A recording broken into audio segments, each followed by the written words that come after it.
I want to thank again Mayor Ken Merrifield. He's a wonderful mayor and a great example of a strong local leader in our state. I also want to thank Fred Tausch and Stewart for organizing this wonderful gathering, and I want to thank all of you for being here today. I think the enthusiasm that we see here, we need to carry forward into the elections in 2010. You heard a little bit about my background, but I think most of you know me as your Attorney General. You know my record of fighting crime and working hard to keep our state safe. But I also want to tell you a little bit about my family background. I was born in Nashua, New Hampshire. My husband Joe was as well. We have an ordinary middle-class family. We have 2 children, and we still live in Nashua within 5 miles of my aunts, uncles, my parents, and my 93-year-old grandfather, who is a World War II veteran, and my 92-year-old grandmother. So we have deep roots in the state of New Hampshire, and I care deeply about what happens here in our state. We're also deeply committed to public service. As you heard, my husband is an Air Force veteran. He still serves as a lieutenant colonel in the Air National Guard. And also he served in Bosnia, flying combat missions. He served in the Iraq War, flying missions in the A-10 Warthog.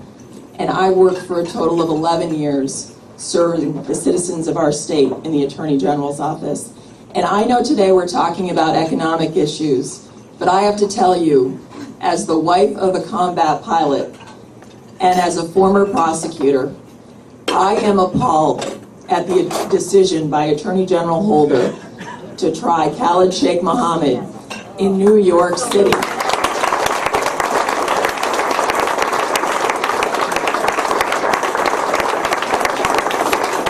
He is the mastermind behind 9/11. He should be tried in a military tribunal. And trying him in New York City, and I have some experience with the criminal justice system, is wrong, because we are going to give him a forum to spout off his anti-American ideas and allow terrorists around the world to gain valuable intelligence about our country, interrogation techniques, information that they will use to harm our country, and I think it's wrong.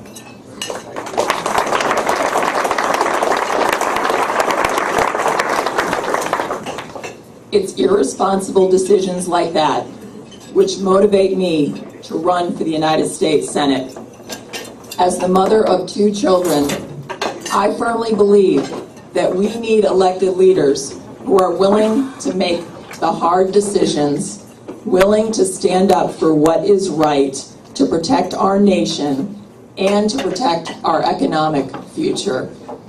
Because we have always made a promise in this country that we would leave our country better for the next generation, that we would give them the same opportunities that we have all had.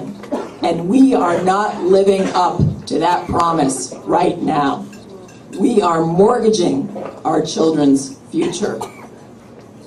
And the Democrats in Washington think that for every challenge we face, we need a big new government solution. What they don't understand is that the strength of America does not come from our government. America's greatness.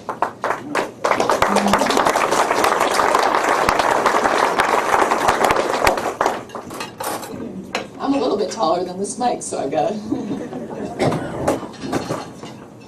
Thank you.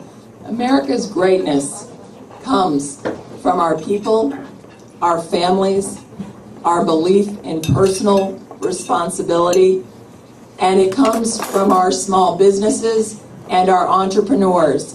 And I'm sure we have a few small business owners here today. Could you raise your hand? Thank you for your hard work. Because I know that it's not the government that creates jobs. It's all of you small business owners who create jobs.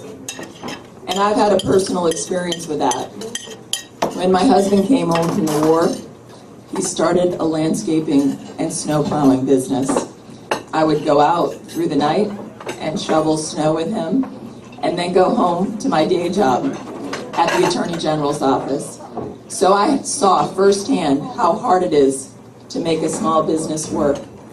And I know that we need to keep taxes low on our small businesses. We need to make regulations less burdensome on our small businesses so that they can create the jobs that we need to bring this economy back.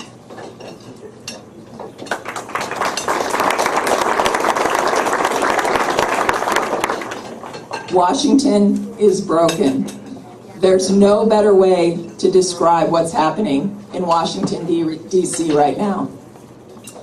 And frankly, there's no better example of how broken it is than the current healthcare debate.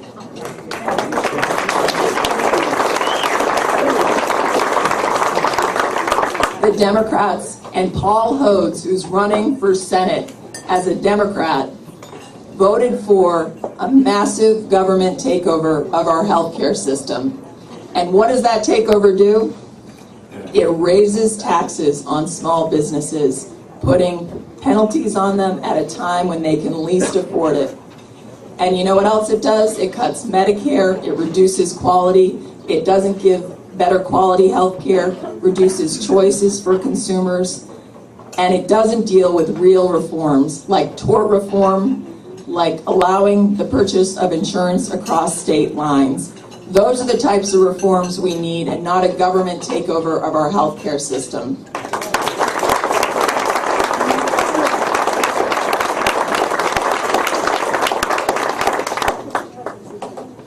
Professional politicians have put us on a path of economic destruction. They're spending money that we don't have. We've accumulated a debt of $12 trillion in this country. It's outrageous. And Paul Hodes voted for a budget that's on track to double that national debt in 5 years and triple it in 10 years. Well, I say enough is enough. Washington needs a good dose of New Hampshire common sense. We need to stop the spending in Washington. We need a balanced budget. I think we need a constitutional amendment to do it. We should stop the spending on this stimulus package where there's fraud and abuse, and it has not brought jobs back to our economy. We should stop the bailouts, and we should sunset government programs that have far outlived their utility.